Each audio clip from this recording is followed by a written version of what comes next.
A truck starts from rest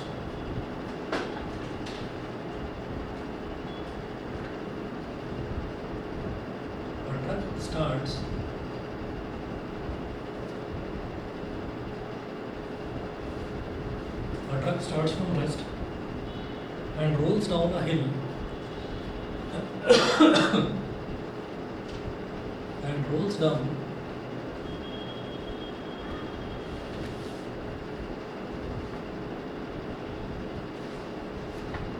a truck starts from rest and rolls down a hill with constant acceleration.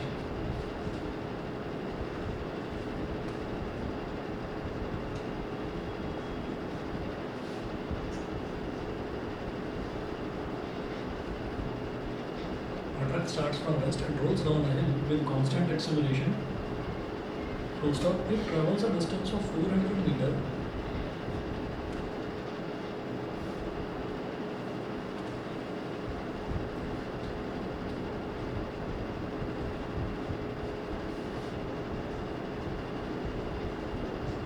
Travels a distance of 400 meters in 20 seconds.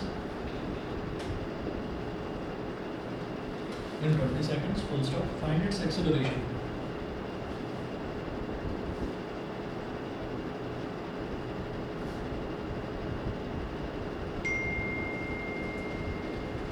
Find its acceleration. Full stop. Find the force acting on it if its mass is. Find the force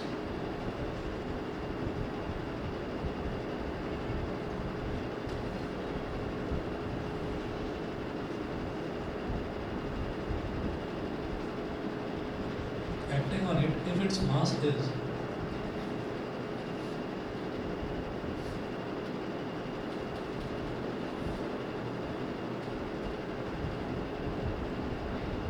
7 metric tons. If its mass is 7 metric tons.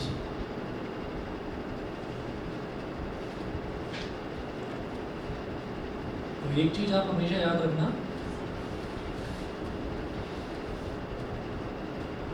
remember 1 metric ton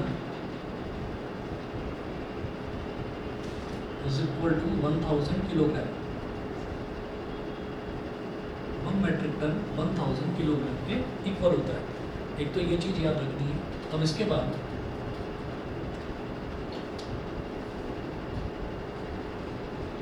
मैं आगे बढ़ रहा हूँ. A truck starts from rest and rolls down a hill with constant acceleration. एक truck rest से start होता है and then it rolls down a hill, यानी कि एक हिल से अगर वो नीचे की तरफ चलने लगेगा तो ढलान पर चलने लगेगा तो ऑब्वियसली उसकी स्पीड धीरे धीरे बढ़ती ही जाएगी, है ना. तो a truck starts from rest यानी कि u कितना दे रखा है 0 मीटर पर सेकेंड. ठीक है. फिर वो बोल रहे हैं it travels a distance of 400 metre, यानी कि वो डिस्टेंस कितना ट्रैवल करेगा 400 मीटर, 400 मीटर. उसने इतना डिस्टेंस ट्रैवल कर लिया. ठीक है. इन 20 सेकेंड्स. तो टाइम कितना लग रहा है उसको 20 seconds.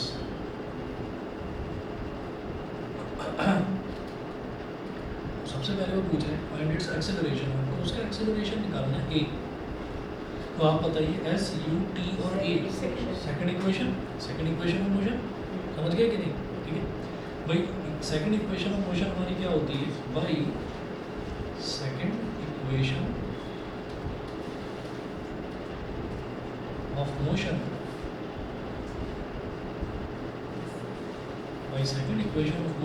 s is equal to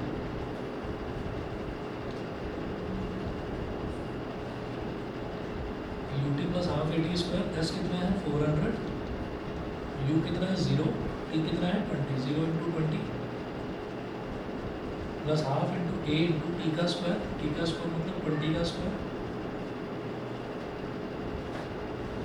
400 is equal to 0 plus half into a into 20 का स्क्वायर हो गया 400. तो 200 था. तो ए इंटू 200 कितना हो जाएगा 200 ए इज इक्वल टू 400. 2 0 से 2 0 कट गए. 2 1 जा 2, 2 2 जा 4. इसका मतलब एक्सेलरेशन कितना आ गया ए इज इक्वल टू कितना आ गया 2 metre per second square, acceleration is 2 metre per second square. तो देखिएगा, एक तो इन्होंने ये पूछा था फाइंड इट्स एक्सेलरेशन, किसका एक्सेलरेशन निकालना है, तो वो तो हमारे पास आ गया। उसके बाद मेरे को बोल रहे हैं find the force acting on it if its mass is 7 metric tonnes, तो मास उसका कितना दे रखा है 7 मेट्रिक टन्स। तो फोर्स बतानी है, तो फोर्स कितने आराम से निकाली जाएगी देख लीजिए, by Newton's second law, by Newton's second law of motion.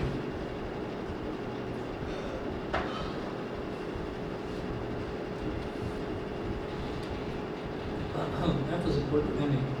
तो देखिएगा इन्होंने क्या बोला है कि उसका जो मास है ट्रक का वो 7 मेट्रिक टन है, तो 1 मेट्रिक टन मतलब 1000 किलोग्राम, तो 7 मेट्रिक टन मतलब 7000 किलोग्राम, तो ये हो जाएगा 7000 इंटू एक्सेलरेशन कितना है 2, 14,000 न्यूटन बोल दीजिए, या फिर बोल दीजिए 14 किलो न्यूटन, ठीक है। तो 14,000 जहाँ पर भी कहीं पर 1000 आएगा तो 1000 को हम किलो से रिप्रेजेंट कर सकते, मतलब किलो से रिप्लेस कर सकते हैं। तो 14,000 न्यूटन बोलो या 14 किलो न्यूटन बोलो, एक ही बात है, समझ गए। चलिए हाँ जी, तो जो जीरो एक्सेलरेशन होता है वो कांस्टेंट स्पीड में भी होता है, तो यहाँ पे कांस्टेंट एक्सेलरेशन भी तो जीरो होना चाहिए एक्सेलरेशन। नहीं, कांस्टेंट एक्सेलरेशन का मतलब क्या है कि कॉन्स्टेंटली एक्सेलरेशन की value 2 metre per second square है, यानी कि हर second speed 2 metre per second बढ़ती जा रही है, बढ़ती जा रही है। लेकिन सर जीरो एक्सेलरेशन में भी एकदम कांस्टेंट, जीरो एक्सेलरेशन में कांस्टेंट स्पीड होती है, कांस्टेंट एक्सेलरेशन में एक्सेलरेशन कांस्टेंटली है, यानी कि स्पीड लगातार बढ़ती जा रही है, ये होता है, ठीक है ना। तो जीरो एक्सेलरेशन मतलब कांस्टेंट स्पीड, और कांस्टेंट एक्सेलरेशन का मतलब कांस्टेंटली स्पीड बढ़ रही है, ठीक है ना। एक्सेलरेशन का मतलब ही होता है स्पीड का बढ़ना या घटना। आंसर में 14 के, हाँ, के का मतलब होता है किलो, आप 14,000 न्यूटन लिख दो या 14 किलो न्यूटन लिख दो। जैसे 1000 ग्राम बोल देते हैं ना, 1 किलोग्राम मतलब 1000 ग्राम, तो ऐसा होता देखिए 1 kg इज इक्वल टू 1000 ग्राम, ये जो 3 जीरो है ना 1000 ग्राम, तो 3 जीरो की जगह मैं के लिख सकता हूँ, तो 1 kg ये होता है, समझ गए। सर 1000 को कैसे रिप्रेजेंट, 1000 को इसीलिए के से रिप्रेजेंट करते हैं। 2023 चल रहा है ना, कई लोग आपने सुना होगा 2K23 बोल देते हैं उसको। 2K23 का मतलब क्या है, जो ईयर है वो कौन सा है 2023, तो 2000 प्लस 23, 2000 का मतलब हो गया 2K, तो कई लोग इसको 2K23 बोल देते हैं, ठीक है ना। तो K का मतलब 1000 होता है, ठीक है। 3 जीरो मतलब K, 6 जीरो मतलब मेगा, M उसको M बोलते हैं, ठीक है। ऐसे ही अगर डिवाइड करेंगे ना तो उसको मिली बोल देते हैं, स्मॉल m बोल देते हैं। क्या ये बता दीजिए, क्लियर है सभी को। चलिए आगे चलिए, अगला क्वेश्चन नोट करें, a force of 5 Newton's, question number 6।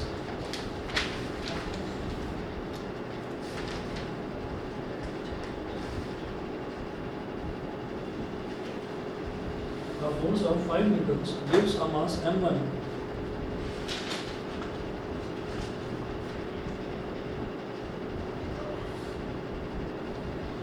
force of 5 Newton gives a mass m1 an acceleration of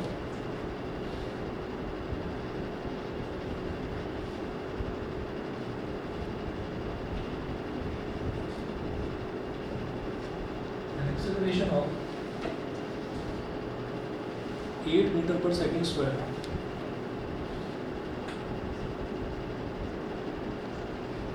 meter per second square and a mass m2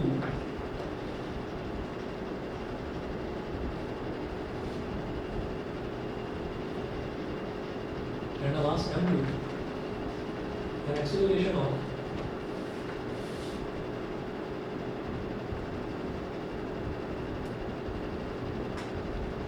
and a mass m2 an acceleration of 24 meter per second square.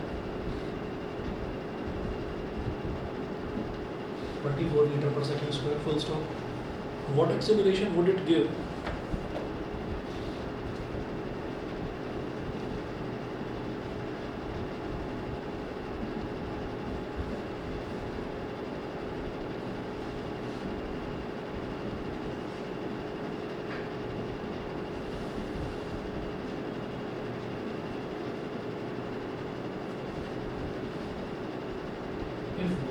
masses are tied together.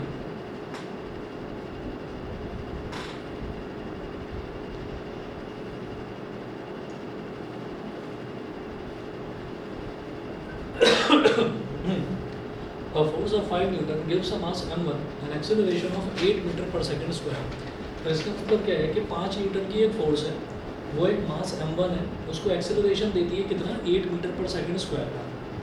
And a mass m2 an acceleration of 24 metre per second square का. तो same force है, 5 Newton की force है, वो अगर एक मास m1 पर act करती है तो एक्सेलरेशन कितना देती है 8 मीटर पर सेकंड स्क्वायर. तो F is equal to m1 a1 force same है 5 न्यूटन. तो F कितना हो गया 5, ठीक है, मास m1 और एक्सेलरेशन कितना है 8, ठीक है. तो 8 को नीचे ले आओ तो ये हो गया 5/8 इज इक्वल टू m1, मतलब m1 is equal to 5/8 kilogram.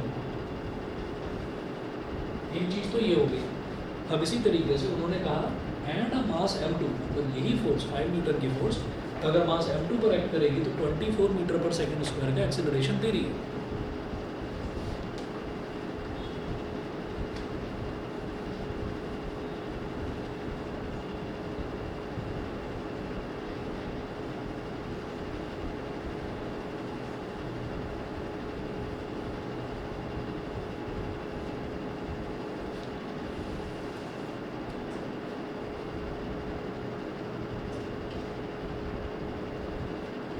तो and a mass m2 and acceleration of 24 metre per second square. तो F is equal to m2 a2. तो F अगेन वही है 5, m2 कितना है पता नहीं, वो निकालना है, और एक्सेलरेशन कितना दे रहा है 24. तो ये 5/24 इज इक्वल टू m2. इसका मतलब m2 is equal to 5/24 kilogram. m2 is equal to 5/24 kilogram. ये हो गया हमारे पास. अब वो बोल रहे हैं what acceleration would it give if both the masses are tied together. अगर दोनों मासेस को एक साथ बांध दिया जाए तो यही 5 न्यूटन की फोर्स कितना एक्सेलरेशन प्रोवाइड करेगी. ठीक है, तो हम ये लिखेंगे now if both the masses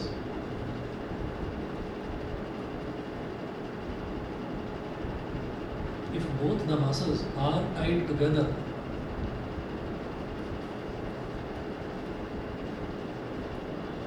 the new mass becomes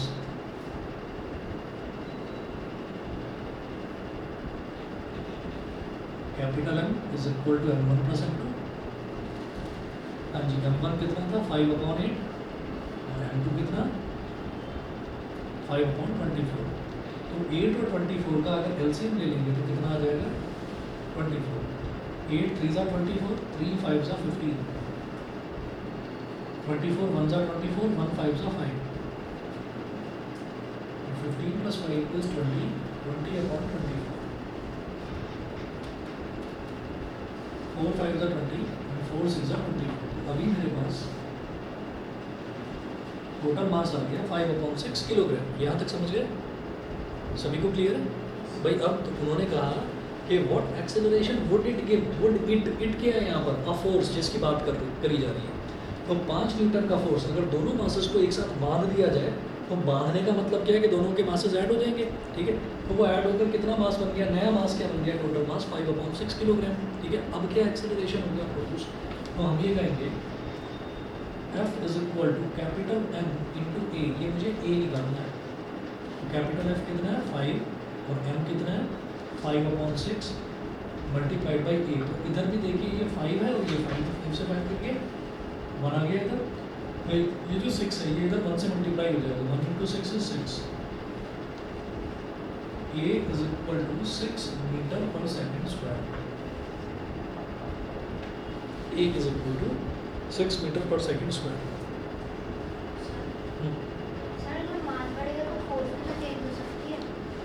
नहीं, इन्होंने फोर्स तो हम चेंज कर सकते हैं. फोर्स तो वेरिएबल है भाई. हम क्या करेंगे कि हम ज़्यादा फोर्स लगाएं या कम फोर्स लगाएं, वो तो हमारे हाथ में है. लेकिन उन्होंने कहा कि अगर यही फोर्स सेम 5 न्यूटन की फोर्स अगर इन दोनों मासेस को एक साथ बांध दिया जाए और उस पर अप्लाई करा जाए तो एक्सेलरेशन कितना प्रोड्यूस होगा, तो वो इस तरह से निकाला है। क्लियर? हाँ जी, कुछ पूछ रहे थे? चलिए जी, अगला देखिएगा क्वेश्चन नंबर 7। ऑनलाइन वाले बच्चे बता दें सभी को क्लियर है यहाँ तक? ठीक है, ओके जी, ओके।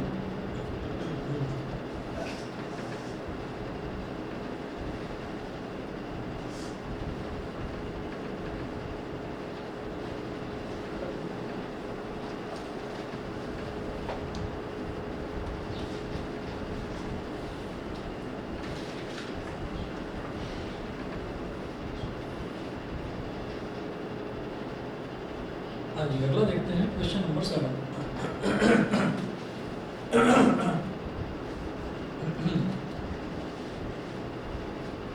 7 में है which would require a greater force.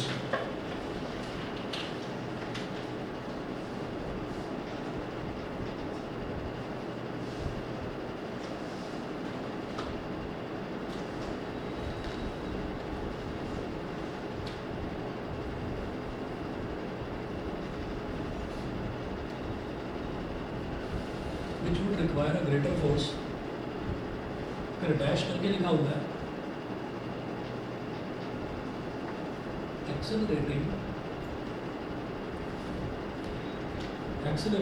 a 10 gram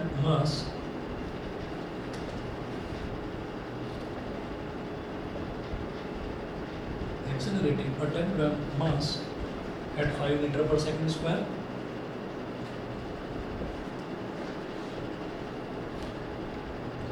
or a 20 gram mass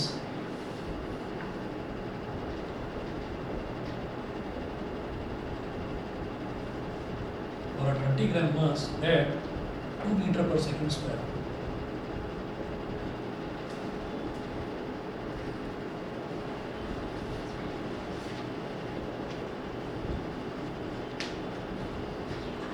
Which would require a greater force. ठीक, दोनों में फोर्स किस में ज़्यादा हो रही है, इसमें ज़्यादा फोर्स लगेगी, ये बता दें। तो हमेशा याद रखिएगा कि फोर्स की यूनिट जो है वो न्यूटन होती है, ऐसा यूनिट न्यूटन होती है, लेकिन वो न्यूटन यूनिट कब आएगी? वो न्यूटन यूनिट तब निकलेगी जब हमारा मास जो है वो किलोग्राम में होगा और जो एक्सेलरेशन है वो मीटर पर सेकंड स्क्वायर में होगा। तो एक्सेलरेशन तो मीटर पर सेकंड स्क्वायर में दे रखा है, लेकिन जो मासेस हैं वो किलोग्राम में नहीं दे रखे, उनको किलोग्राम में कन्वर्ट करना पड़ेगा आपको। ठीक है, तो करते हैं। Which would require a greater force, तो केस 1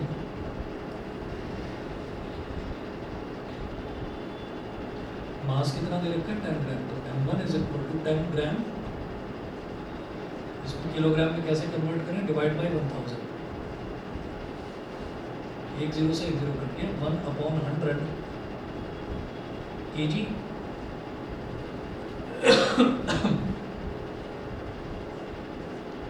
एक्सेलरेशन इन्होंने दे ही रखा है 5 मीटर पर सेकंड स्क्वायर। ठीक है, तो इसको a1 बोल दो, केस 1 है ना, तो m1 और a1 बोल दिया।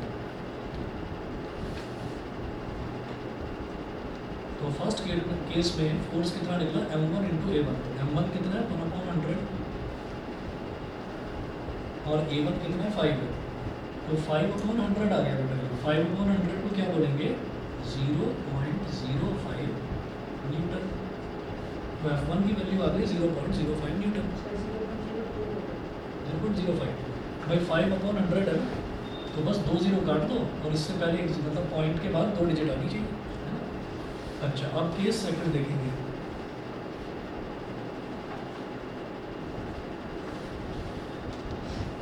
केस सेकंड में बोल रहे हैं तो मास है वो कितना है 20 ग्राम मास, तो m2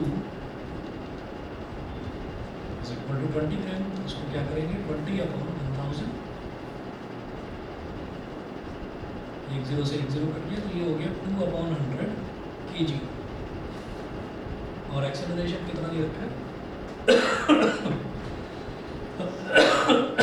2 metre per second square. Acceleration दे रखा है 2 मीटर पर सेकंड स्क्वायर, तो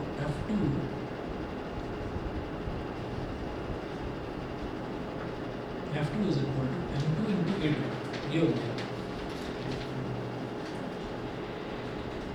तो F2 is equal to M2 कितना है 2/100 मल्टीप्लाइड बाई A2 ये कितना है 2 और 2 2 4/100 4/100 कितना हो जाएगा 0.04 न्यूटन। तो पहले वाले केस में फोर्स ज़्यादा प्रोड्यूस हो रही है 0.05 हो रही है, दूसरे वाले में कम आ रही है 0.04। तो clearly F1 is greater than F2।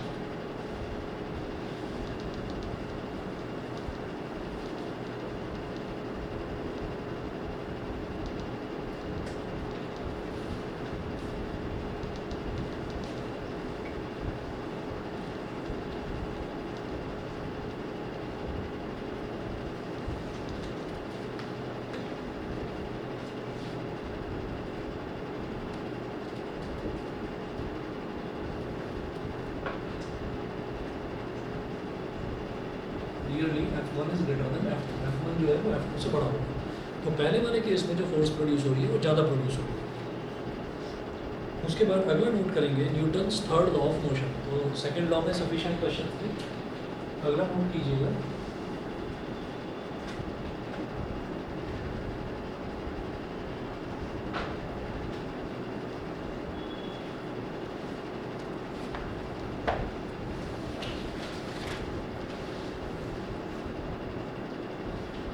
Newton's third law of motion.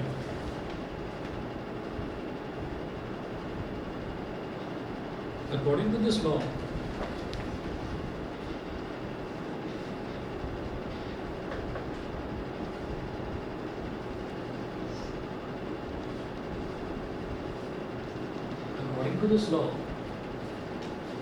whenever one body exerts a force on another body,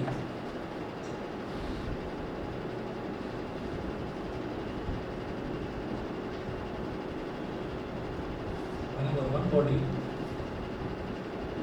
exerts a force on another body,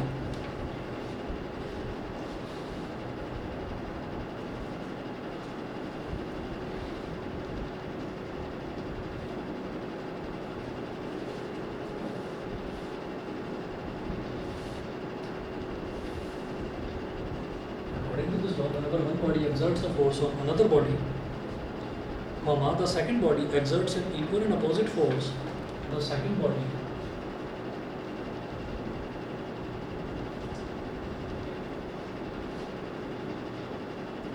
exerts an equal and opposite force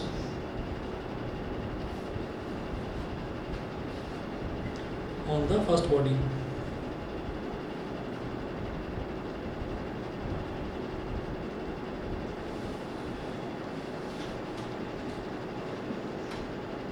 तो जब भी कभी कोई एक body किसी दूसरी body पर कोई एक फोर्स लगाती है तो वो जो दूसरी बॉडी है वो भी पहली बॉडी पर इक्वल और अपोजिट फोर्स लगाती है। ठीक है, इक्वल और अपोजिट फोर्स का मतलब क्या है? हम ये कहते हैं कि फोर्स जो है वो एक वेक्टर क्वांटिटी है। वेक्टर क्वांटिटी का मतलब ये है कि मैंने फोर्स लगाई किसी बॉडी पर इस डायरेक्शन में ऐसे, तो जो वो बॉडी है वो मुझ पर फोर्स लगाएगी इस डायरेक्शन में। तो मैंने मान लीजिए 5 न्यूटन का फोर्स लगाया तो वो भी 5 न्यूटन का फोर्स लगाएगी, लेकिन मैं इस डायरेक्शन में लगा रहा हूँ तो वो इस डायरेक्शन में। तो this is called equal and opposite force. तो मैं इस डायरेक्शन में लगा रहा हूँ तो वो अपोजिट डायरेक्शन में लगा रहा हूँ, है ना। तो this is Newton's third law of motion. Friction example नहीं हो सकता। फ्रिक्शन एक अपोजिट फोर्स तो है, लेकिन वो इक्वल एंड अपोजिट फोर्स तभी होता है जब मैं किसी रखे हुए ऑब्जेक्ट को पुश कर रहा हूँ, लेकिन वो ऑब्जेक्ट जो है वो मूव नहीं कर रहा है। ठीक है ना, वो मूव नहीं कर रहा है। इसका मतलब क्या है कि मैंने जितनी पुश की फोर्स लगा रखी है, फ्रिक्शन ने भी उसको रोकने के लिए उतनी फोर्स लगा रखी है, तभी वो रुका हुआ है। तो वो इक्वल एंड अपोजिट का एग्जाम्पल है। फ्रिक्शन जो है अपोजिंग फोर्स तो होता है। हाँ जी, तब थर्ड लॉ फॉलो नहीं। तो इसमें है the force exerted by the first body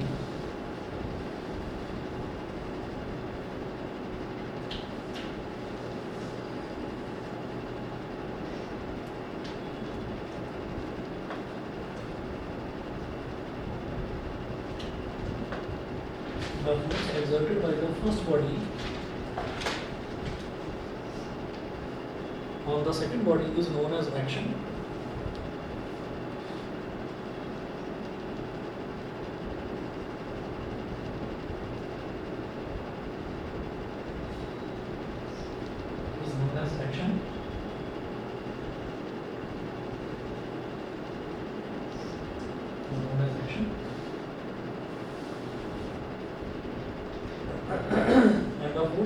by second body on the first body.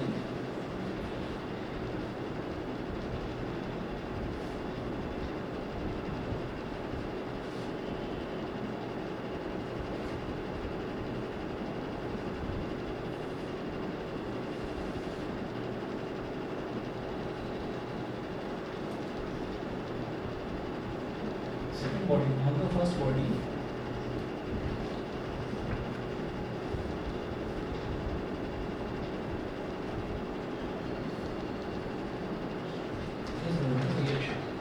तो पहली बॉडी जो सेकंड बॉडी पर फोर्स लगाती है दैट इज कॉल्ड एक्शन, दूसरी बॉडी जो पहली बॉडी पर वापस फोर्स लगाती है that is called reaction.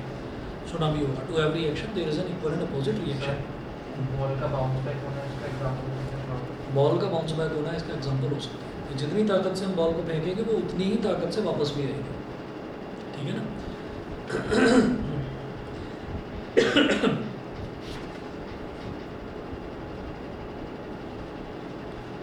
Some common examples.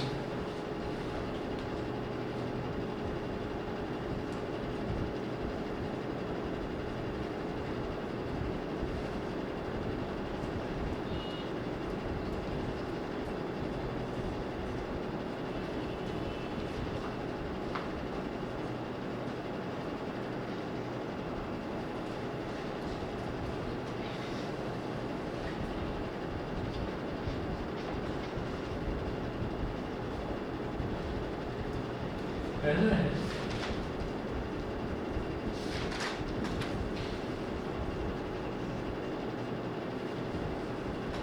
How do we walk. ये पहला एग्जांपल है. हम जो चलते हैं वो क्या होता है कि हम ना अपने जो हमारा जो पैर है, हम अपने पैर से अगर मान लीजिए हम ऐसे सीधे खड़े हुए तो इसका मतलब क्या है कि हमारा जो वज़न है वो हमारा वज़न जो है वो कहाँ पर लग रहा है, वो ग्राउंड पर लग रहा है ना. तो जो हमारा वज़न है, वज़न भी जो होता है, वेट जो होता है वो भी एक फोर्स होती है. ये मालूम है कि नहीं. वेट जो है वो भी एक फोर्स होता है. ठीक. और जो मास है, मास की यूनिट तो होती है किलोग्राम, लेकिन जो वेट होता है, वेट की यूनिट होती है न्यूटन, क्योंकि वेट इज़ अ फोर्स. ठीक. तो अब क्या है कि हम खड़े हुए हैं तब तो कोई बात नहीं, तब तो ये है कि हमारा जो वज़न है यानी कि जो वेट है वो एक फोर्स है, तो वो नीचे की तरफ, वो अर्थ को नीचे पुश कर रहा है. और जो अर्थ है, अर्थ ने हमको ऊपर की तरफ पुश कर रखा है, तो इसलिए हम बैलेंस्ड हैं, इसलिए हम चुपचाप खड़े हुए हैं. अगर इनमें से कोई भी फोर्स ज़्यादा हो जाती है, अगर मान लीजिए अर्थ जो हमारे को फोर्स लगा रही है, ऊपर की तरफ जो लगा रही है फोर्स, अगर वो ज़्यादा हो जाएगी तो हम उड़ने लगेंगे. ठीक है. जो फोर्स हम नीचे लगा रहे हैं, अगर अर्थ ने वो फोर्स थोड़ा ज़्यादा लगाना शुरू कर दिया तो हम उड़ने लगेंगे. सीधी सी बात है, हम ऊपर की तरफ जाने लगेंगे. अच्छा, अगर इसका उल्टा देख लें कि अर्थ जो रिएक्शन वाली फोर्स लगा रही है वो कम हो जाए और हमारा जो वज़न है वो तो लगा ही रहा है फोर्स लगातार, तो हम ज़मीन में धंसने लगेंगे. ऐसा होता है. अच्छा, तो वो कभी नहीं होता, वो बैलेंस रहता है हमेशा. तो इसका मतलब क्या है कि वहाँ पर भी न्यूटन का third law of motion apply हो रहा है. अब अगला एग्जांपल देखिए कि जब हम चलते हैं, तो जब हम चलते हैं तो हम पैर को सीधा नहीं रखते हैं, पैर को हल्का सा ऐसे टिल्ट करते हैं. और पैर से जब भी आप देखिएगा, ये इसका कॉमनली इसको समझने का तरीका ये है कि जैसे जो जिम होते हैं ना, उसमें जो ट्रेडमिल रखी रहती है, तो उसमें ट्रेडमिल में आपने देखा होगा कि आप वो जो ट्रेडमिल का वो पूरा जो बड़ा सा जो बेल्ट होता है उसका, आप उसके बेल्ट को पीछे की तरफ पुश करते हो.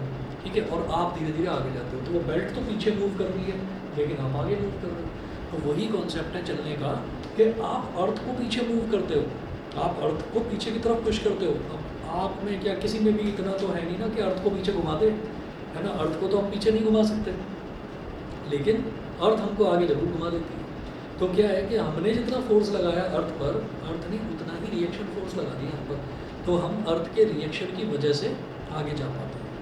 वहीं पर अगर आप ये देखें कि अगर मान लीजिए ग्राउंड जो है वो स्लिपरी है, अगर ग्राउंड स्लिपरी है तो आप अर्थ पर ढंग से फोर्स ही नहीं लगा पाओगे, आपका पैर जो है बार बार फिसलता रहेगा. तो जब आपका पैर बार बार फिसलता रहेगा तो आप कहीं पर जा पाओगे क्या? आप वहीं पर पैर बार बार ऐसे ही फिसलता रहेगा, आप आगे जा ही नहीं पाओगे. ज़्यादा कोशिश करोगे आगे जाने की, गिर पड़ोगे. ठीक है ना. तो हम ये कहते हैं कि जब भी कभी हम चलते हैं तो हम अपने पैर से ग्राउंड को पीछे की तरफ पुश करने की कोशिश करते हैं. तो जब हम पीछे की तरफ पुश करने की कोशिश करते हैं, हमारा फोर्स उतना ज़्यादा नहीं है. अर्थ जो है, अर्थ तो हमें आगे की तरफ पुश करता है. ठीक है. तो देखिएगा तो when we walk on the ground, when we, हाँ जी बोलिए. सर मास और वेट में फर्क क्या होता है? मास और वेट का फर्क भी बताओ. when we walk on the ground,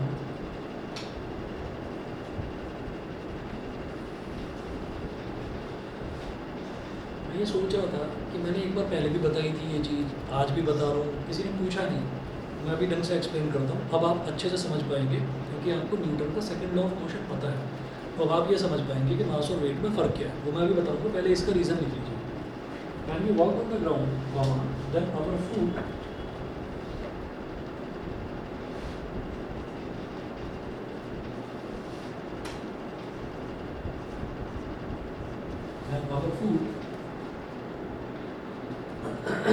pushes the ground backward.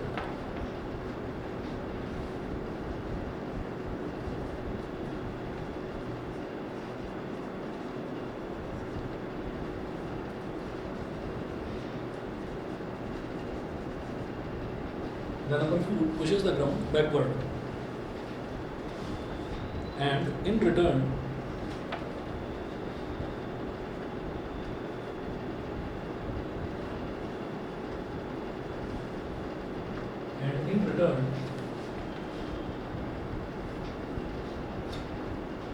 the ground pushes our foot forward.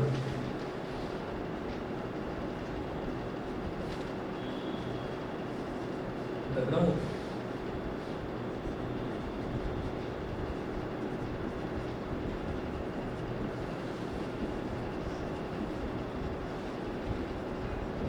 pushes our foot forward.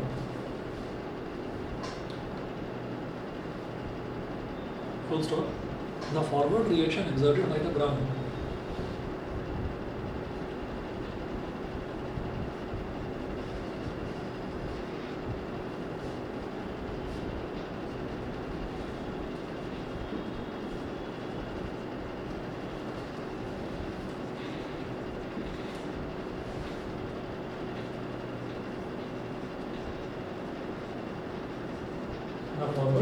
exerted by the ground on our foot on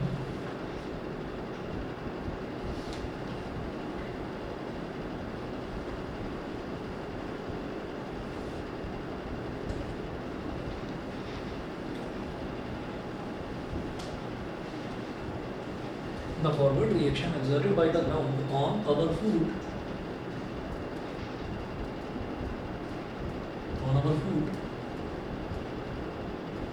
makes us walk forward.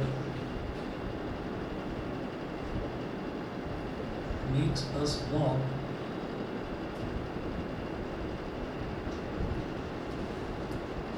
forward. ये forward reaction ही है जो हमको आगे walk करने में help करता है, उसी की वजह से हम आगे चल पाते हैं, तो नहीं चल पाएंगे। अगला देखिएगा, why the gun recoils.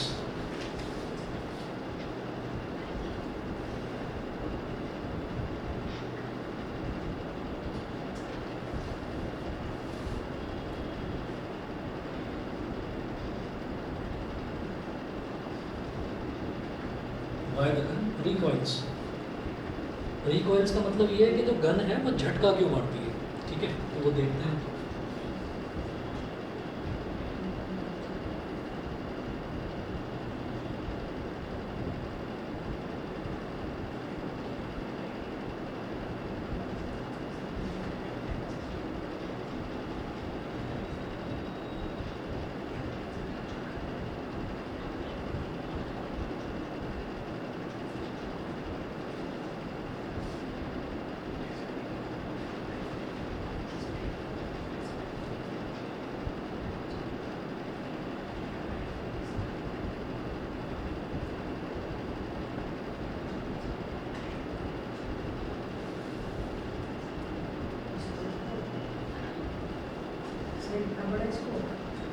क्या कह रहे हो?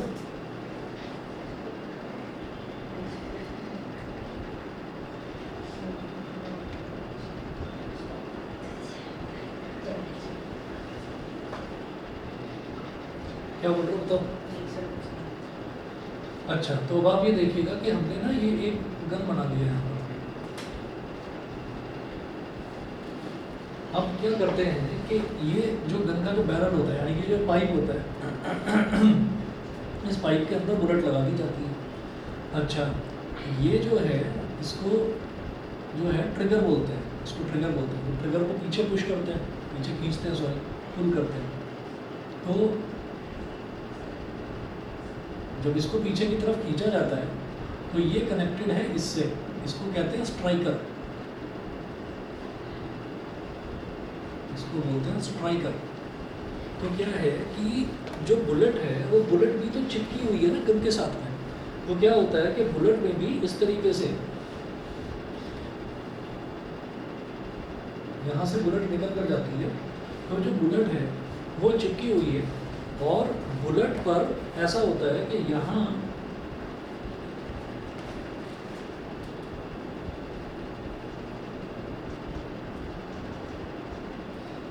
ऐसी होती है बुलेट, तो यहाँ पर पीछे से स्ट्राइकर जो है वो उस पर स्ट्राइक करता है, बहुत तेज़ी से स्ट्राइक करता है। तो वो जब स्ट्राइक करता है तो ये वाला जो पोर्शन है, ये वाला जो पोर्शन है पीछे वाला, ये पीछे वाला पोर्शन ब्रास का बना रहता है, ये ब्रास का बना रहता है, और ये जो पीछे है ये आयरन का होता है। तो जब आयरन ब्रास पर स्ट्राइक करता है तो स्पार्क जनरेट होती है, स्पार्क मतलब चिंगारी उठती है। तो वो जब स्पार्क जनरेट होती है तो यहाँ जो ये जो ब्रास का जो हिस्सा है ना, तो इसमें क्या होता है, इसके अंदर में गन पाउडर भरा रहता है, गन पाउडर जिसको हिंदी में बारूद बोल देते हैं, तो वो भरा रहता है इसके अंदर। तो जैसे ही वो स्पार्क जनरेट होती है वो इसमें जो ये बारूद है इसके अंदर आग लगा देती है, और जब इसके अंदर आग लग जाती है तो इसकी एक प्रॉपर्टी है कि जैसे ही इसको जरा सा हम स्ट्राइक करेंगे विद इग्निशन, मतलब जैसे ही इसके अंदर जरा सी भी चिंगारी आएगी बड़ी तेज़ी से आगे की तरफ जाता है। ठीक है, ये वही चीज़ है, जैसे आप ये देखिए कि ऐसा कौन सा कॉन्सेप्ट है कि रॉकेट में आग लगाई और रॉकेट सीधा ऊपर चला गया, ऐसा क्यों, कौन सा कॉन्सेप्ट है कि रॉकेट सीधा ऊपर चला गया? वो ऊपर इस वजह से जाता है कि जब आप उसमें आग लगाते हैं ना, तो वो जो उसका गन पाउडर जो बारूद भरा रहता है वो बारूद ऊपर की तरफ भरा रहता है, तो जब हम उसमें आग लगाते हैं तो वो धीरे धीरे चिंगारी ऊपर की तरफ जाती है, तो वो उसको ऊपर की तरफ जब आग लगाता चला जाता है तो वो ऊपर की तरफ जाता है सीधा। तो इसमें भी हमने डायरेक्शन ख़त्म कर दिया। अगर मान लीजिए कि यहाँ पर ये स्ट्राइक कर जाए और ये जो इसकी जो पूरी जो ये पाइप है, बैरल जिसको बोलते हैं, अगर ये बैरल बीच में से फटा हुआ हो या इस बैरल में छेद हो रखा हो, कोई अच्छा खासा बड़ा छेद हो रखा हो, तो वो आग की तरह ऐसे ना गोला जैसे फूट जाता है आग का, वो ऐसे फूट जाएगा यहाँ पर। तो उसको हमने बर्स्ट नहीं होने दिया, बर्स्ट तो वो होता है, ठीक है। जैसे पटाखा है तो पटाखे में आपने क्या करा, वो गोल सा होता है ना पटाखा, उसमें आपने आग लगाई, बम फूट जाता है एकदम से। तो क्यों फूटा? क्योंकि उसको चारों तरफ एक एनवायरनमेंट मिल गया, खुला एनवायरनमेंट मिल गया, इसलिए फूट गया। तो गन में क्या होता है कि गन में तो फूटेगा नहीं, उसको आपने डायरेक्शन दे दी कि बेटा तेरे को निकलना है ना, तो ये पूरा पाइप का रास्ता है, इसको पूरे को क्रॉस करके ही निकलेगा, है ना, ऐसे नहीं निकल सकता। तो अब पुष्पा की तरह नहीं कि वो गोली को ऐसे चला दिया तो पता चला वो बंदूक पकड़ ली तो नली तोड़ दी आगे से।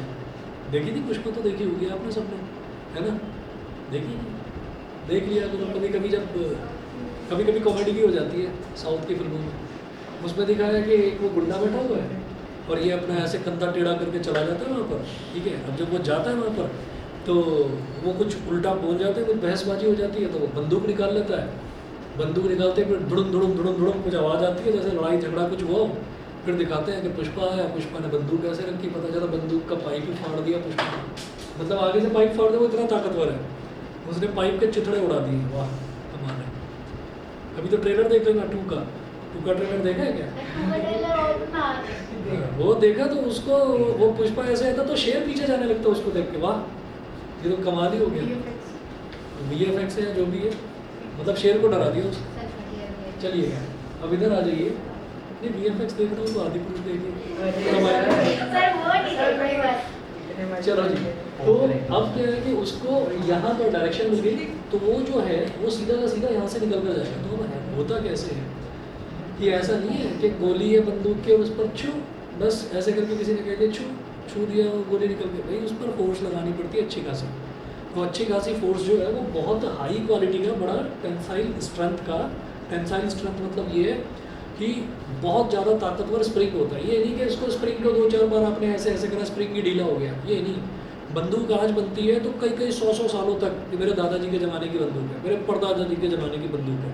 पहले हर घर में लोग बंदूकें रखा करते थे, ठीक है। आजकल तो इलीगल है, फिर लाइसेंस बनवाना पड़ता है। तो सालों साल चलती थी, कई 100 साल तक चलती थी। तो उसके स्प्रिंग की टेंसाइल स्ट्रेंथ मतलब कितने मजबूत होते होंगे। तो वो जो स्प्रिंग है उसको जब पीछे खींचते हैं और खींचने के बाद जब वो स्ट्राइक करता है तो वो बहुत ज़्यादा फोर्स के साथ स्ट्राइक करता है the same force can be experienced by the gun. आपने गन को फोर्स लगाई तो गन भी तो आप पर फोर्स लगाएगा, ठीक है। तो इसीलिए ये कहते हैं कि जब भी गन से फायर करना होता है तो उसको यहाँ पर चेस्ट पर लगा लेते हैं। तो चेस्ट पर लगाने से क्या होता है कि झटका नहीं लगता उतनी तेज से, मतलब झटका लगता है तो वो पूरा बॉडी का एक बड़ा पोर्शन है ना, उसको हाथ पर लगा लेंगे तो हाथ तो छोटा सा है, चेस्ट पूरी फैली हुई है, तो वो एब्जॉर्ब कर लेता है, उस झटके को एब्जॉर्ब कर लेता है। तो जब भी कभी आर्मी वालों को, पुलिस वालों को, है ना, इनको सबको ट्रेनिंग दी जाती है तो उनको पहले ये सिखाया जाता है कि भाई गन को जो है वो ढंग से चिपका लेना अपने कंधे से या चेस्ट से चिपका लेना, नहीं तो झटका इतनी तेज लगेगा कि चोट लग जाएगी आपको। तो वाई द गन रिकॉइल्स, वो यही है कि आपने एक्शन करा तो एक्शन का रिएक्शन मिल गया आपको। तो नोट कीजिएगा इसको। When a bullet is fired from a gun, online वालों को क्लियर है भाई, यहाँ तक बता दीजिए। ठीक है।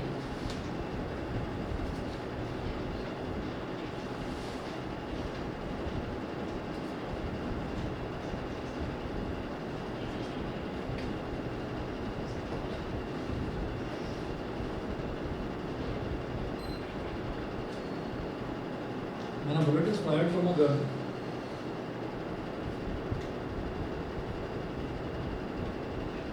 the force sending the bullet forward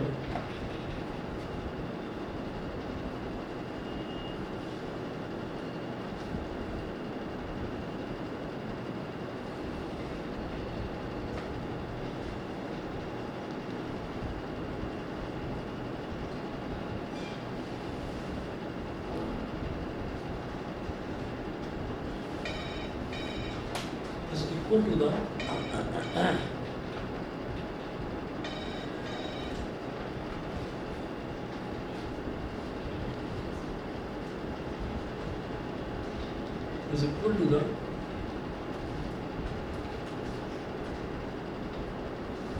force sending the gun backward.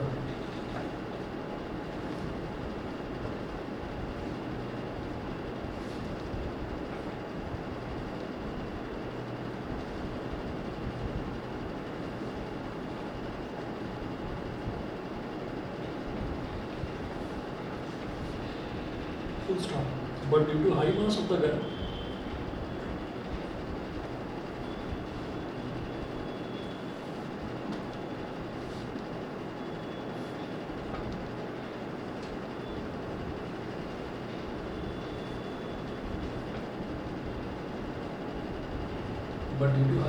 gun, it moves only a little distance backward.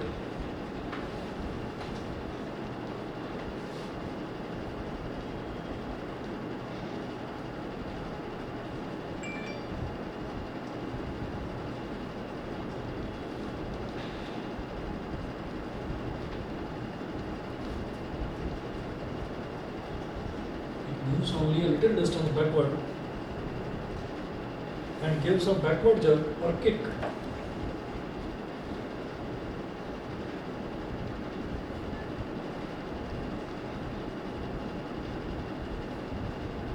And gives a backward jerk or kick to the shoulder of the gunman.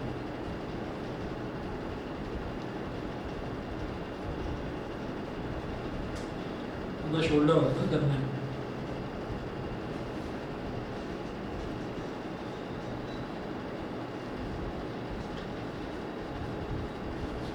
ठीक है, बस इतना कर लीजिए, बाकी फिर अगली class में कराऊंगा। अच्छा, कल मैं ना क्लास ले सकता हूँ आपकी, मैसेज करके बता दूंगा, और क्लास रखूँगा तो सुबह रखूँगा मैं 11, 12 या 1 बजे के आसपास, ठीक है।